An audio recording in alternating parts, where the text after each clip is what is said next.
The Great Wall of China, Prithvi ki angakpa taret ki manungda challiba China ki asangba wall or Great Wall maram kari ki sakibano karamba matamda sakibano masigi wall asigi angakpana karino video sida thamge honajabani angakpa singi matangda khangjinba haibasisu mathau taba matang amani. Friends, Great Wall of China ase asuki matik sangi madudi thadagi yenglakpada ui hairi. Historian singna asumna hai wall asi saba matamda mioi kaya gi thawai mangki chahi kaya changki adugi matungda oirakhi wall ase maram maduna masibu malem gi khwaidagi sangba mongpham haina su kawi.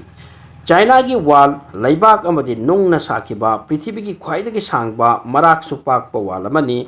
Wall ase nongmoda sakiba natte masibu China gi ningthau kayana Jesus Christ pokpagi mangdagi saba haurakpana 16th century phawbagi manungda loisinki masibu makhoina sabagi maramdi awang maikai maruoina Mongol amadi atai yeknaba singna China da lan taba ngamdanaba sabani. Wall asibu saba hawhankiba ningthau adugi ming Chen Shi Huang kawi. Wall asigi saruk khara amaga samnade karigumba samnaraba adu oirabadi wall asigi apunba asangba 8,848 km oigani. Analyze amagi matungina wall ase sabada 20 dagi 30 lakh mi singna lifetime thabak suki. China gi chauthok chaningai oiraba wall asigi awangba mafam pumnamakta manadi. Masigi khwaidagi wangba saruk ado 35 feet ni aduga mafam kharada feet nipan dagi mapan phawba wangi. Wall gi marakta wangkhatliba saruk ase yekna babu yengbagi damakni loinana wall asigi marak kayam pakke haibada sagol thauba mi manga phangnana chatpa yai aduga khongmi lanmi oiraga mi tara. China da masigi ming Wan Li Changcheng kawi. Wall ase yekna babu ngakpagi damak sakhibani hairabasu masigi matekna athappa mafamda chatpa amadi potchai puthok pusingi damak su sijinnaki.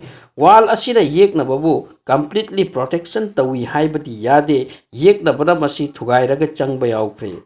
Christoph the 1211 da Genghis Khan na wall ase thugairaga China da changki. Wall ase actually 6,400 km sangi thadagi masi ui. Wall ase saba matamda thabak ningthi jana sudaba labor singbu hatokhi amasung wall adugi nakyada phumjinki maram masinani malemgi khwaidagi sangba mongpham hairibase.